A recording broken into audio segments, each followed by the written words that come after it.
लोगों से हमने वोट भाजपा के लिए मांगा था और आज भी भाजपा ही चुनाव में है। भाजपा के प्रत्येक कार्यकर्ता का अंदर एक कैलिबर है कि वो जो कार्यकर्ता से पार्टी काम लेना चाहती है वो कर लेती है।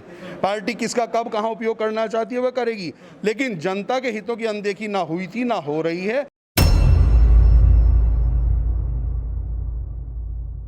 अच्छा, आप क्योंकि मुख्यमंत्री बदले हैं, आपके ए, बी और सी कैटेगरी में हम लोग देखें तो आकलन पूरे 5 साल का होगा, तो कौन से मुख्यमंत्री का आकलन करेंगे? क्योंकि कार्य पूरा किसी का नहीं हुआ है, तो किस तरीके से जनता को आप कन्विंस करने की कोशिश करेंगे कि भारतीय जनता पार्टी को वोट करें?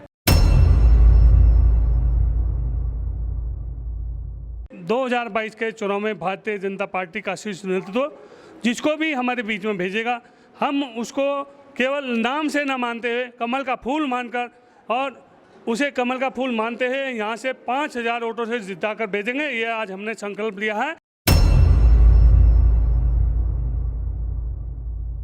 हमारे यहाँ पर मुख्यमंत्री अगर बदले भी गए हैं तो वह केंद्रीय नेतृत्व का निर्णय है, लेकिन उसके बाद भी कहीं पर कोई विरोध के स्वर, कहीं पर आपने कोई आवाज़ नहीं सुनी होगी, कहीं पर आपने कोई बात नहीं सुनी।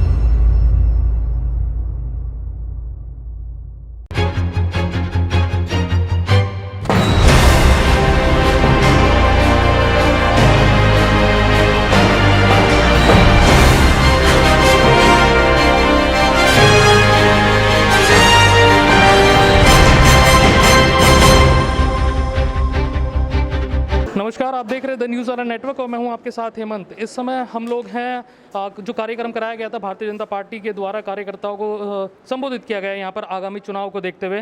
प्रदेश प्रवक्ता हमारे साथ मौजूद हैं मयंक गुप्ता जी, और अजय सैनी जी मौजूद हैं, भारतीय जनता पार्टी के वरिष्ठ नेता हैं, और प्रशांत पोसवाल जी मौजूद हैं भारतीय जनता पार्टी से, और आदेश सैनी जी भी हमारे साथ मौजूद हैं, संजय जी भी हमारे साथ मौजूद हैं। लेकिन सबसे पहले सवाल प्रदेश प्रवक्ता मयंक गुप्ता जी से, सर किस तरीके से आप कोऑर्डिनेट कर रहे हैं कार्यकर्ताओं के साथ 2022 के चुनाव को देखते हुए?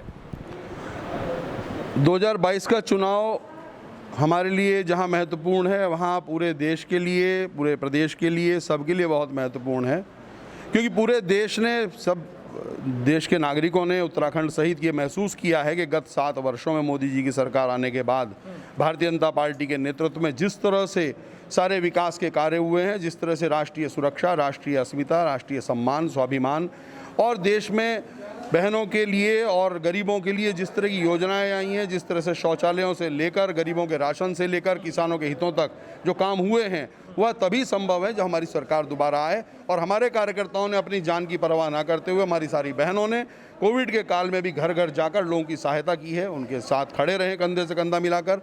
जब उनके परिवार के लोग भी साथ नहीं दे रहे थे, तो निश्चित रूप से आने वाले समय में जहां अटल आयुष्मान जैसी योजनाएं हैं जिनसे लगभग सभी लोग प्रभावित हुए हैं और उन्होंने उसका लाभ उठाया है, वहाँ पर निश्चित तौर पर आने वाले समय मुझे विश्वास है कि भारतीय जनता पार्टी भारी बहुमत से उत्तराखंड में सरकार बनाएगी, और उसी का संकल्प आज यहाँ सब कार्यकर्ताओं ने लिया है।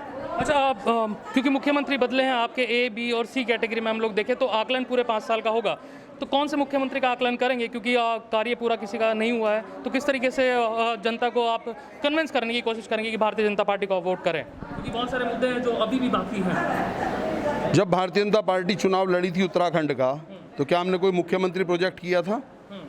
मैं आपसे पूछ रहा हूँ, कोई मुख्यमंत्री प्रोजेक्ट किया था क्या हमने? लेकिन आकलन तो सर होगा ना, आकलन तो किया जाएगा। आपसे पूछ रहा हूँ, क्या हमने प्रोजेक्शन तो नहीं किया ना? लोगों से हमने वोट भाजपा के लिए मांगा था और आज भी भाजपा ही चुनाव में है। भाजपा के प्रत्येक कार्यकर्ता का अंदर एक कैलिबर है कि वो जो कार्यकर्ता से पार्टी काम लेना चाहती है वो कर लेती है। पार्टी किसका कब कहाँ उपयोग करना चाहती है वह करेगी, लेकिन जनता के हितों की अनदेखी ना हुई थी, ना हो रही है। और जनता से आगे हम भारतीय जनता पार्टी के लिए वोट मांगेंगे। हमारे यहाँ पर मुख्यमंत्री अगर बदले भी गए हैं तो वह केंद्रीय नेतृत्व का निर्णय है, लेकिन उसके बाद भी कहीं पर कोई विरोध के स्वर, कहीं पर आपने कोई आवाज़ नहीं सुनी होगी, कहीं पर आपने कोई बात नहीं सुनी। ये हमारी पार्टी का अनुशासन है कि यहाँ पर जिस कार्यकर्ता को, आज मैं प्रदेश प्रवक्ता हूँ, कल मैं महामंत्री था, परसों कुछ और था, आज ये लोग खड़े हैं कभी अलग अलग पदों पे, तो इससे अंतर नहीं पड़ता। चलिए, इससे अंतर नहीं पड़ता, लेकिन पॉलिसी मेकिंग किस तरीके से बेहतर होगी लोगों के लिए? जो लोगों ने आप लोगों से एक्सपेक्ट किया था, शायद उसमें कहीं ना कहीं अभी भी कमी रही है, उसको कैसे आप पूरा करने की कोशिश कर रहे हैं? नहीं, किसने कहा आपको कमी रही है? कौन कह रहा है? अनएम्प्लॉयमेंट रेट को तो आप देखेंगे ना, अगर एक मुद्दा हम देखें, कोई ऐसे मुद्दे हैं आपकी निगाह में जो हमने अच्छा काम किए हैं?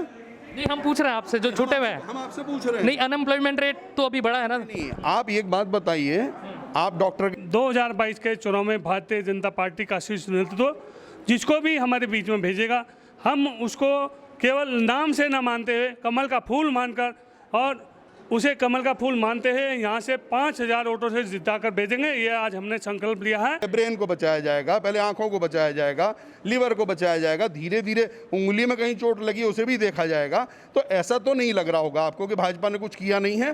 भाजपा ने जो किया तो जनता की बात कर, आप भी जनता ही हैं, मैं भी जनता ही हूँ, कहीं ना कहीं हम वोटर भी हैं, लेकिन हम सिर्फ नकारात्मक छवि रखने की कोशिश करें ये चलेगा नहीं। भारतीय जनता पार्टी ने इतने काम किए हैं, आज आवश्यकता है कि आप मीडिया के लोग भी, मेरा निवेदन है, कृपया उनका उल्लेख करें। ठीक है, मेरा आखिरी सवाल सुभाष नगर मंडल को कैसे देख रहे हैं, क्योंकि कलियर विधानसभा में आता है और कलियर विधानसभा हमेशा से ही आप लोगों के लिए चुनौती भरा रहा है। तो इस बार किस तरीके से आप उसको साधने की कोशिश कर रहे हैं और किस तरीके से कन्विंस करेंगे कलियर की जनता को?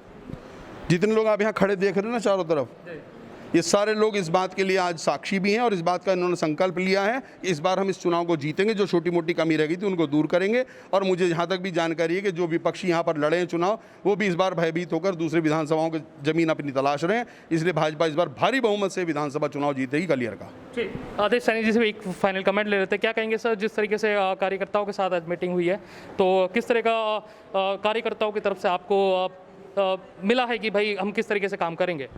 कार्यकर्ता जो समय बीता है, दोनों कार्यकाल इनके रहे हैं, जो दूसरी पार्टी के विधायक हैं, उनकी निराशाजनक जो प्रवृत्ति रही है, वो जातिगत आधार पर लेके चले हैं कि तुमने तो मुझे वोट ही नहीं दिया। तो लोग पीड़ित हैं, अब के वो इसका बदला लेंगे और अच्छे प्रत्याशी को भाजपा जिताएंगे। कार्यकर्ताओं के बल पे हम जीतेंगे और विकास कार्य भी हो रहे हैं। आप देखो कलियर विधानसभा में कितना रोड का कितना काम हुआ है। आप देखो चारों तरफ एक नया और रोड बनने जा रहा है। तो इतनी योजनाएं प्रदेश की, केंद्र की योजनाएं हैं जिनका हम शाम तक 1 घंटे 2 घंटे भी बैठ के अगर बताएं तो निकल, लाभार्थियों को लाभ मिल रहा है, खाना मिल रहा है, सब कुछ मिल रहा है। तो ये विधानसभा जीतेगी, बहुत अच्छे वोटों से जीतेगी, बहुत अच्छे वोटों से जीतेगी। फाइनल कमेंट आपकी तरफ से सर, क्या कहेंगे?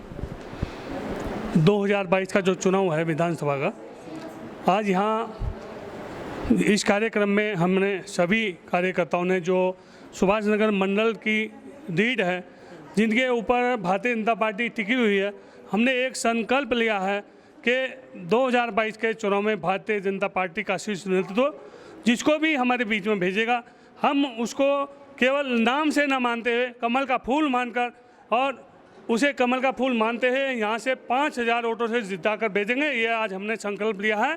जो पिछले विधानसभा चुनाव में 2012 रही हो चाहे 2017 रही हो, जो भी जहाँ कमी रही है, प्रत्येक बूथ पर हमने मैनेजमेंट हम करेंगे, प्रत्येक बूथ पर हम जाएंगे, प्रत्येक बूथ पर जो कमियाँ रही हैं, जैसे अगर मान लिया जाए तो एक बूथ पर लगभग 40 वोट के लगभग जो है कमी रही है, तो हम उनको 40 ना करके उनको 100 वोट का लक्ष्य लेकर हम चलेंगे और विधानसभा 2022 को 5,000 वोटों से जिताकर भेजेंगे। ठीक है, thank you so much sir, बहुत बहुत शुक्रिया आप सबका हमें समय देने के लिए। यहाँ पर कलियर विधानसभा को फोकस किया जा रहा है और देखना होगा जनता किस तरीके से आकलन करती है 2022 में। अगर ये वीडियो फेसबुक पेज पर देख रहे हैं प्लीज़ शेयर कीजिए और यूट्यूब चैनल को प्लीज़ सब्सक्राइब कीजिए। कैमरे पर है हमारे साथी जय सिंह राजपूत। बहुत बहुत शुक्रिया आप सभी लोगों का।